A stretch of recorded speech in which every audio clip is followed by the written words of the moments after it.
For 2 decades, the United States and its coalition partners poured trillions of dollars into Afghanistan.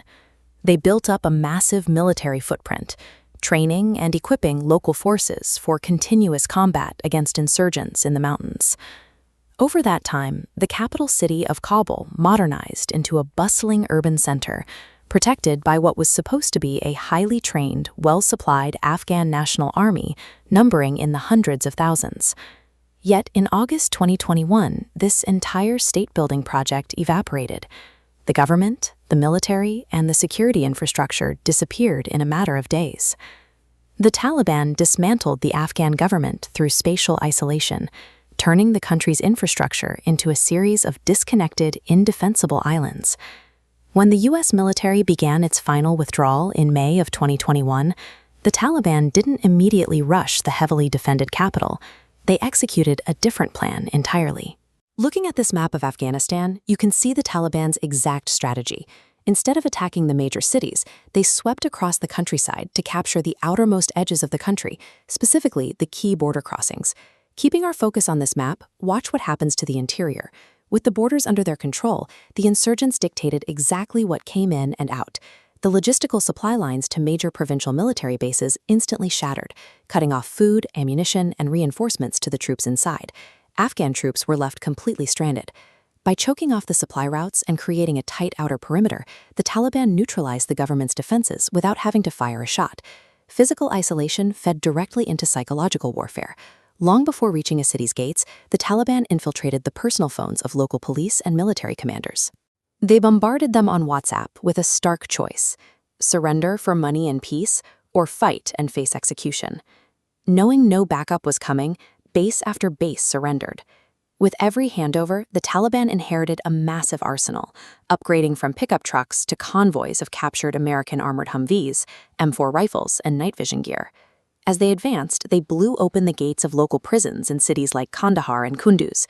They freed thousands of their followers, continuously multiplying their numbers as they marched. This steady combination of targeted intimidation and heavily upgraded firepower triggered a nationwide surrender.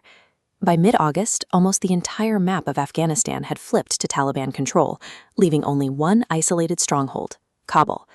Kabul sat nestled in a valley, heavily fortified and defended by the best remaining units of the Afghan army. United States intelligence assessed that this capital city could hold out against an assault for months. Then 3,000 U.S. Marines and soldiers were rushed in to assist with evacuations. To the millions of residents watching, it sent a clear and terrifying signal: the capital was no longer safe. This map of Kabul province illustrates the situation on August 15th. Without engaging in a major firefight, Taliban forces quietly and completely encircled the city limits, trapping the population inside. While the concrete walls of Kabul remained, the chain of command behind them was dissolving. The isolation of the capital had already broken the morale of the defenders, long before the first fighter entered the city center. On the afternoon of August 15th, President Ashraf Ghani secretly boarded a military helicopter on the palace grounds and fled the country. He left without warning his cabinet, his military commanders, or his international allies. The moment the news broke, the Afghan government effectively died.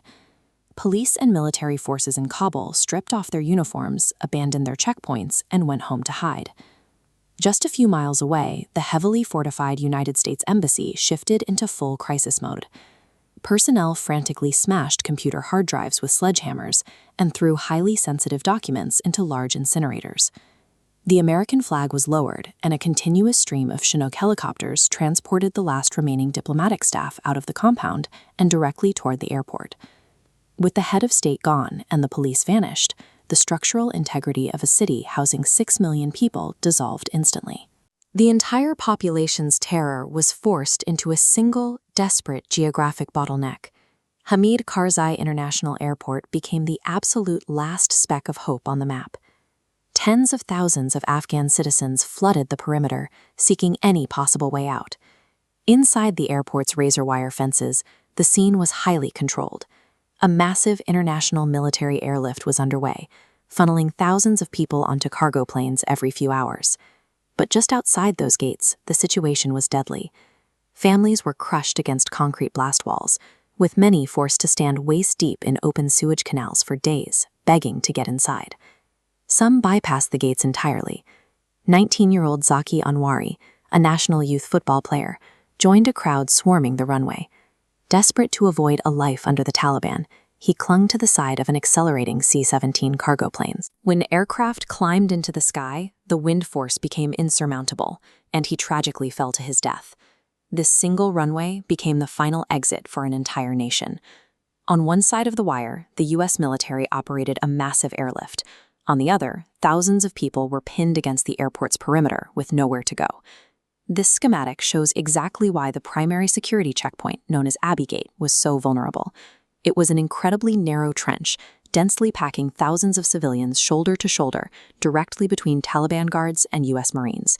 It provided the perfect target for a mutual enemy of both factions, ISIS-K. Look closely at the spacing here. There are no buffer zones and nowhere to run. United States intelligence intercepted signals of an active bomber, but finding a single person hidden within a tightly packed canal while relying on your enemy to provide outer perimeter security was next to impossible. On the evening of August 26th, an ISIS-K bomber wearing a 25-pound explosive vest slipped into the crowd and detonated his device right at the edge of Abbey Gate. The blast killed 13 United States service members and over 170 Afghan civilians. With the threat of more attacks looming and the withdrawal deadline just days away, the rescue mission was forced to an immediate halt. The U.S. military permanently welded the airport gates shut. Just before midnight on August 30th, the final C-17 packed with U.S. troops lifted off the tarmac, finalizing the evacuation of over 120,000 people. But as that last plane left the airspace, the geographic funnel finally closed. 20 years, trillions of dollars, and thousands of lives later, the map reverted back to exactly how the war began.